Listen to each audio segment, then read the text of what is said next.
પણ હવે આ સમયે જો સ્ત્રી પોતાનું આ દાયિત્વ ભૂલીને એ ઘરેથી ઓફિસથી આવ્યા પછી પણ ફોનમાં એના કલીગ સાથે વોટ્સઅપ યુનિવર્સિટી ચલાવતી હોય તો એ મમ્મીની ભૂલ છે, કારણ કે એણે એ સમય એની સંતાનને આપવાનો છે.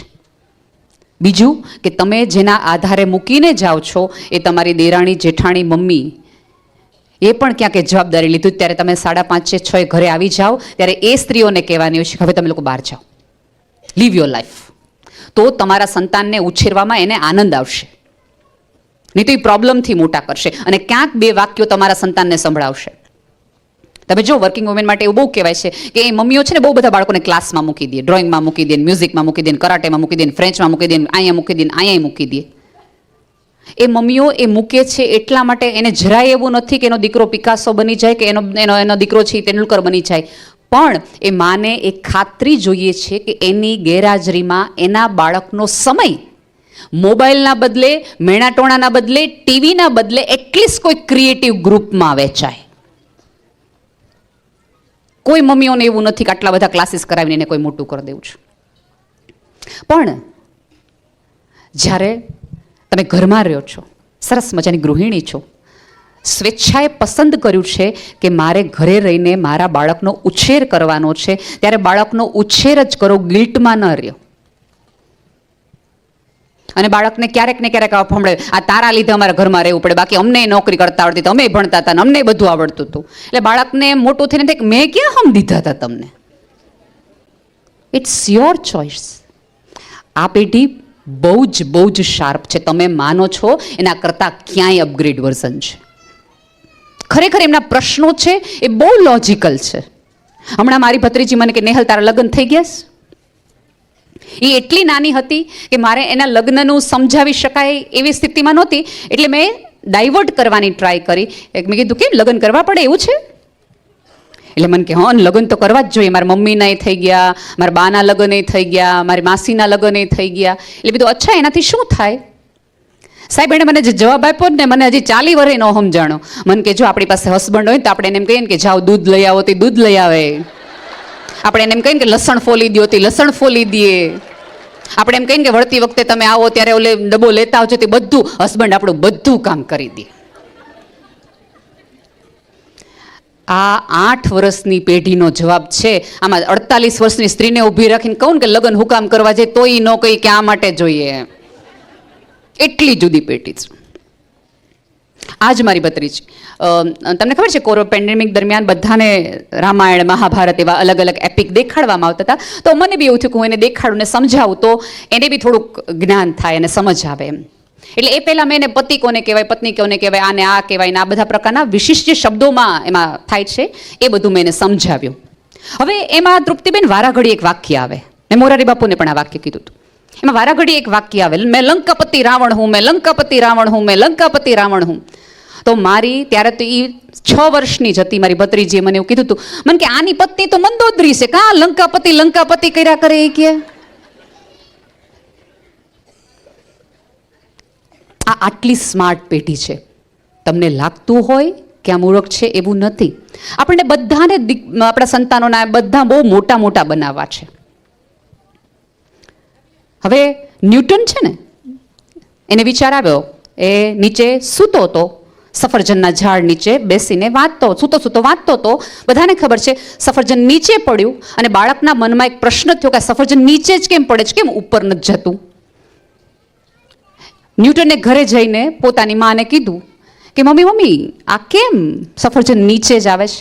ત્યારે ન્યૂટનની મમ્મી એમ કીધું બેટા એ તો મને નથી ખબર, આ પ્રશ્ન મેં પહેલી વાર સાંભળ્યો છે, તું કોઈ તારા મેથ્સના ટીચરને પૂછ, સાયન્સના ટીચરને પૂછ, અને અથવા તો તું લાઇબ્રેરીમાં જા, કદાચ પુસ્તકોની અંદર આ પ્રશ્નનો તને જવાબ મળી શકે. મને નથી ખબર એ કહેવાની આવડત એ મામાં હતી. બરાબર? હવે આપણો દીકરો ન્યૂટન હોય તો આપણે શું કરીએ? બાળક આવે વાંચતો કે મમ્મી સફરજન હેઠું કેમ મળે? આપણે સટ્ટાક દઈને એક તમાચો, તને વાંચવી વખતે જ આવા વિચાર આવે, કા ભણતી વખતે જ તને આ બધા વિચાર આવે, ચાનો માનો વાંચવા માંડ, સફરજન હેઠું પડે કેમ? પછી તમે અપેક્ષા રાખો કે ન્યૂટન થાય?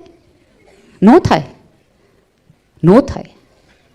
તમારે એને કહેવું પડે કે બેટા આ પ્રશ્ન હું નહીં કહી શકું, એની માટે તારે પુસ્તકો વાંચવા પડશે. અત્યારે બધા એવું કે બાળકો મોબાઈલમાં ગેમ બહુ રમે છે. મોબાઈલમાં ગેમ પપ્પાએ રમે છે, મમ્મીએ રમે છે. અને બીજું, બાળક પાસે રમવાનું ગ્રાઉન્ડ નથી, રમવાની પ્રવૃત્તિ નથી, એટલા માટે એ મોબાઈલમાં રમે છે. મોબાઈલ સિવાયનું તમે જગત વધુ રંગીન બનાવી શકતા હો, પેરેલલ આપી શકતા હો, તો બાળકને મોબાઈલ સિવાય તમારામાં રસ પડે. આપણી આંખો કોકની આંખો જોવામાં હોય ફેસબુકમાં, તો પછી બાળકને ન દેખાય. જ્યાં સુધી બાળક 10-12 વર્ષનું ન થાય ત્યાં સુધી બાળકની આંખમાં પ્રતિબિંબ એના માતા પિતાના પડતા જ રહેવા જોઈએ. અને બીજું કે બાળક ક્યારેક ફરિયાદ કરે સ્કૂલની. એક મારી અહીંયા બેઠેલી મમ્મીઓને બીજી બહુ વિનંતી છે, લંચ બોક્સની જેમ મેં કરી એમ, કે ધારો કે તમારા બાળકના લંચ બોક્સમાંથી કોઈ બાળક કંઈક કશું ખાય છે, તો ફોન ન કરો કે બેન આ છોકરાનું રોજ કોક ટિફિન ખાય છે, તમે શું ધ્યાન રાખો છો? શું ધ્યાન રાખો છો? રાધર તમારું બાળક તમારી પાસે ફરિયાદ કરે તો બાળકને સમજાવો કે બેટા જમવાનું તો હંમેશા શેર કરીને હોય. કાલથી હું છે ને એક વસ્તુ વધુ મૂકીશ તો એને સામેથી આપજે કે આ તારી માટે છે. આવી ફરિયાદ. અને એક વસ્તુ યાદ રાખો કે તમારા બાળકની ઉંમરના જ બાળકો એ વર્ગમાં હોવાના. આપણે એક એવી સ્કૂલોમાં ભણીએ છીએ કે જ્યાં ખાવાની તકલીફવાળા બાળકો નથી આવતા. રાધર તમારે ટિફિનમાં બીજે દિવસે વધુ મૂકવાનું અને બાળકને શેર કરતા શીખવાડો. સાહેબ આજે એણે અજાણ્યા સાથે ટિફિન શેર કર્યું છે, આવતા દિવસોમાં તમારા એના પોતાના ભાઈ એની બેન સાથે પ્રોપર્ટી શેર કરવામાં એને કેસ નહીં કરવા પડે. આ કરવા એટલા પડે જ કારણ કે મમ્મીએ કીધું કે આપણા સિવાય કોઈને આપણી વસ્તુ આપવાની નહીં. આપણે તો મારીને રોજ સવારમાં ઉઠીને તમારી માટે ગરમ નાસ્તા લઈ આવો, પાછા ગામને ખવડાવી આવો ધાડાઓ નહીં. વધુ આપી અને બાળકને એપ્રિશિએટ કરો.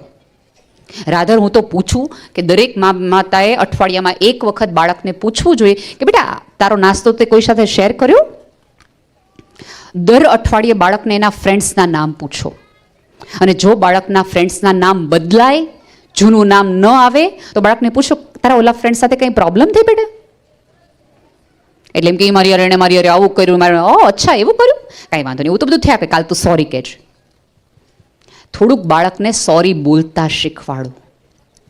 સામેથી જે સંબંધો બગડે છે એમાં સુધારો લાવતા બાળકને શીખવો. અને બીજું કે બાળકોને થોડા તૂટેલા રમકડા સાથે રમતા શીખવાડો. દર અઠવાડિયે નવા રમકડા લઈ આવવાની જરાય જરૂર નથી. એનાથી તમે જરાય મહાન ને સારા મા બાપ પુરવાર થતા નથી. બાળકને ખબર પડવી જોઈએ કે આપણું ફેવરેટ રમકડું સાચવવું એ આપણી જવાબદારી છે. અને જો તૂટી જાય તો એ તૂટેલા રમકડા સાથે પણ આપણને રમતા આવડવું જોઈએ. એક ઘોડાનો પગ તૂટી જાય તો 3 ઘોડાથી પણ બાળક રમી શકાય. તૂટેલા રમકડા તૂટી જાય તો એની સાથે રમતા શીખાય, બદલાવી ન નખાય રમકડા. અત્યારે હું ને તમે જે સૌથી વધુ ડિવોર્સના કેસીસ જોવો છો ને, એનું બિગેસ્ટ રીઝન એ છે કારણ કે નાનપણમાં આપણે શીખવાડ્યું કે રમકડા તૂટી જાય તો રમકડા બદલાવી નાખવાના હોય, સંબંધ તૂટી જાય તો પત્ની બદલાવી નાખવાની હોય, પતિ બદલાવી નાખવાનો હોય. તમે ઈચ્છતા હો કે તમારા ઘરમાં આ વાક્યો કે અમુક વસ્તુ ન બને તો અત્યારથી એનું ધ્યાન રાખો. એને કહો કે તારા રમકડાને સાચવવા એ તારી જવાબદારી છે બેટા. અને બીજું મેં નિયમો કીધા એમાં સૌથી વધુ અઠવાડિયામાં એક વખત બાળકને જે સાવ નથી ગમતું, સાવ નથી ગમતું એ કરાવડાવો. એને રીંગણા નથી જ ભાવતા તો કહેવાનું બેટા ઘરમાં બધા લોકો રહે છે, બધાને રીંગણા ભાવે છે, આમાં મેં બટેટા નાખ્યા જ છે, વી શુડ ડુ ઇટ. કારણ કે ઘરમાં બધા રહેતા હોય, બધાનો સ્વાદ હોય અને બધાની ઈચ્છા પ્રમાણે જીવન ચાલે. અને થોડીક ના સાંભળતા તો શીખવો યાર. આપણે બધા એવું કહીએ છીએ કે અમે કોઈ દિવસ અમારા બાળકને ના જ નથી પાડી. તો તમે સાચું કહો, થોડાક ભૂલમાં છો. થોડીક ના સાંભળતા શીખવવું જોઈએ. કારણ કે મને તમને બધાને ખબર છે કે જ્યારે આની બહાર નીકળીએ છીએ ને ત્યારે જીવન ઓલ યસ નથી, ડગલે ને પગલે ના છે, તિરસ્કાર છે. પહેલી વખત જીવનમાં એક છોકરી ના પાડે તો ડિપ્રેશન આવી જાય, કોઈ છોકરો ના પાડે તો છોકરીઓ નસ કાપી નાખે. શું કામ? કારણ કે ના સાંભળી જ નથી. ના સાંભળતા શીખો. અને થોડુંક પ્લીઝ સફળતા સાથે નિષ્ફળતા કેમ પચાવીને એ શીખવું. આપણે એવું બાળકના મગજમાં ઠૂસાવી દીધું છે કે નિષ્ફળ તો થવાતું જ નથી, એ તો તમારે કરવાનું જ નથી. થોડુંક નિષ્ફળ થાય એમાં કાંઈ વાંધો નથી. જેણે નિષ્ફળતા પચાવી છે ને એ જ જીવનમાં સફળ થઈ શકશે. ઓલિયસ એને સંઘર્ષનો આનંદ લેતા શીખો. ધારો કે અહીંયાથી બાળક સર્ટિફિકેટ લઈને જાય છે ને ફર્સ્ટ આવે છે, તો મહેમાન આવે ત્યારે એમ કે હું આમાં ફર્સ્ટ આવ્યો, ત્યારે વાહ વાહ કરો ને, ત્યારે એના ફર્સ્ટ આવવાની નહીં, તમારે એવું બોલવાનું છે કે એણે ખૂબ મહેનત કરીને એટલે ફર્સ્ટ આવ્યો. એને મહેનતની મજા લેતા કરો તો એને મહેનત કરવી ગમશે. અને બીજું કેવું છે કે અત્યારે આપણે બધા ખાસ કરીને ભાઈઓ હાલતા ને ચાલતા ઉલ્લેખ કરી નાખે, રૂપિયા કમાવા એટલે હું મોટી વાત છે, આમ કમાય.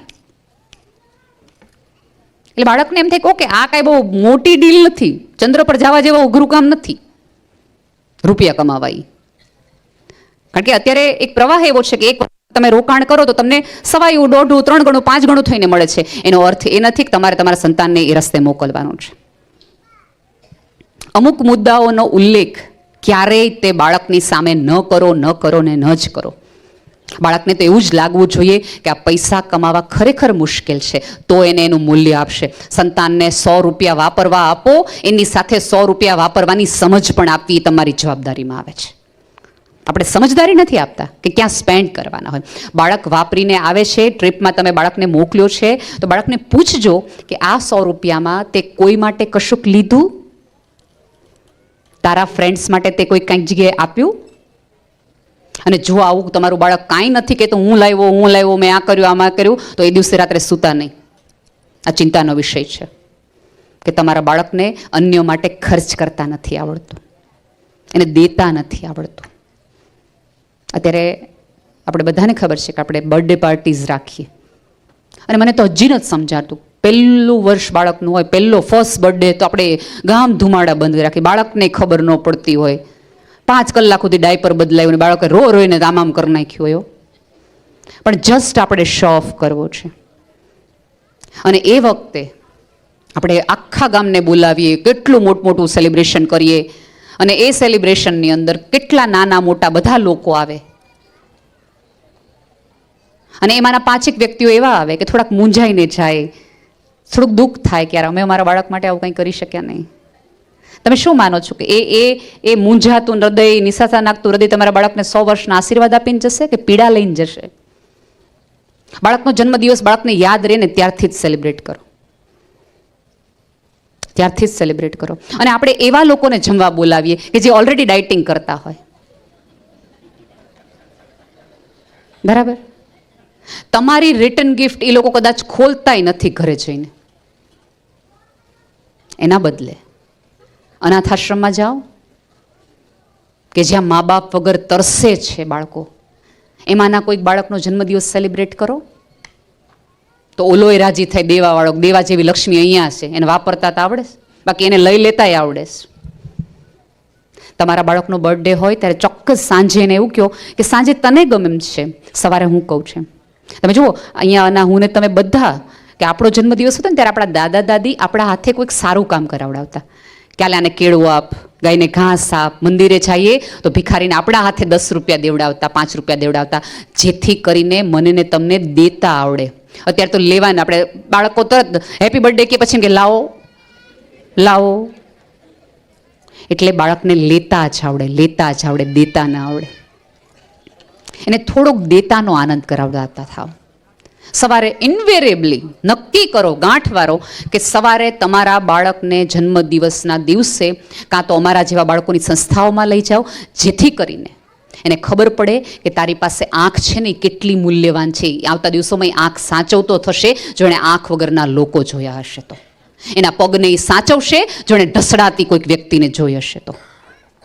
કોઈક મનોદિવ્યાંગ વ્યક્તિને જોઈ હશે તો એને બુદ્ધિનું ને જીભનું મહત્વ આવશે કે આનાથી બોલવાથી આટલું મહત્વનું છે. એ ઉપરવાળાનો ક્યારેક આભાર માનતો થશે. આપણી તકલીફ એ છે કે આપણે બાળકોને ઓલા બુદ્ધની જેમ, કેમ ભગવાન બુદ્ધે ને એના પિતાએ એને એક એવી જગ્યાએ રાખ્યા હતા કે મૃત્યુ દેખાય જ નહીં, એટલા સુખમાં રાખ્યા હતા. એક વસ્તુ યાદ રાખો, ગામ આંખમાં ગારો તો હોવાનો તે, ધૂળ હોવાની તે. ગામમાં ગારો હોય તો ગાલીચા ન પથરાય, પગમાં સ્લીપર પહેરીને ફરાય. આપણે ગાલીચા પાથરવાની પ્રવૃત્તિમાં ફર્યા છીએ કે અમારા બાળકને કંઈ દુઃખી ન થવું જોઈએ. અને એક સાવ વાહિયત દલીલ કે અમે જે દુઃખ ભોગવ્યું છે ને એ અમારા બાળકને અમારે નથી ભોગવું, અમને જે નથી મળ્યું ને એ અમારા બાળકને અમારે આપવું છે. રાધર બાળકને જ્યારે આપો ત્યારે બહુ પ્રેમથી કહો કે મને બહુ જેવું હતું નાનપણમાં હતો ત્યારે કે મને આ વસ્તુ મળે, પણ મને બહુ આનંદ છે કે પિતા તરીકે હું તને આપી શક્યો. દિલથી વાપરજે બેટા. અત્યારે તમે જો કોઈ બાળકને વસ્તુનું ખાસ મહત્વ રહ્યું જ નથી. હું ને તમે દર દિવાળીએ નવા કપડાં લેતા હતા ને તેનો ચામ જુદો હતો. અત્યારના બાળકોને તમે ગમે એટલું આપો ને એની આંખમાં તમે એ વિસ્મય એ આનંદ જોતા જ નથી, કારણ કે આપણે અઢળક આપી દીધું છે. થોડાક અધૂરા રાખો, અધૂરા. એ માગે એ બધું આપી દેવાની જરૂર નથી.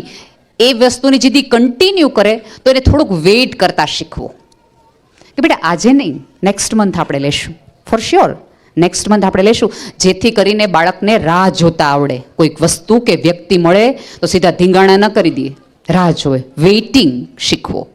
બધું જીવનમાં ડાઉનલોડ નહીં થાય. અને આ જનરેશન તો છે ને સ્ક્રોલ જનરેશન છે. આવતા દિવસોમાં તમે જોજો ભગવાન અંગૂઠા મોટા કરીને મોકલવાનો છે, આંગળા તો વાપરતા જ નથી, કારણ કે આમ જ આપણે કરવાનું છે. એક વખત એક શાળાની એક શિક્ષિકા હતી, એ પોતાના પેપર્સ ચેક કરી રહી હતી અને એ ધ્રુસકે ધ્રુસકે રડવા માંડી, બહુ જ રડવા માંડી. એના પતિ બહારથી આવીને હોલમાંથી બેડરૂમમાં આવીને કેમ આટલી બધી રડે છે, કેમ આટલી બધી રડે છે? એ કે આજે મેં છોકરાઓને એસે લખવાનું કીધું હતું કે તમારે શું બનવું છે, તમારે શું બનવું છે. એ કે તો હા ફાઇન, તેમાં આટલું બધું શું રડવાનું? એ કે એક બાળકે જ્યોતિબેન એવું લખ્યું છે કે મારે મોબાઈલ બનવું છે. મારે મોબાઈલ એટલા માટે બનવું છે કે મારા મમ્મી મોબાઈલને બહુ સાચવીને રાખે છે. મારા મમ્મી દર 3-4 મિનિટે મોબાઈલ જોવે છે. મારા મમ્મી રાત્રે સૂતી વખતે છેલ્લે મોબાઈલ જોઈને સૂવે છે. મારા મમ્મી સવારે ઉઠીને પહેલું વહેલું મોબાઈલને રાખે છે. મારા મમ્મી એકદમ એની નજીક મોબાઈલને રાખે છે. એટલા માટે જો હું મોબાઈલ હોઉં તો મારી મમ્મી પણ મારી યાર બધું કરે ને, એટલા માટે મારે મોબાઈલ બનવું છે.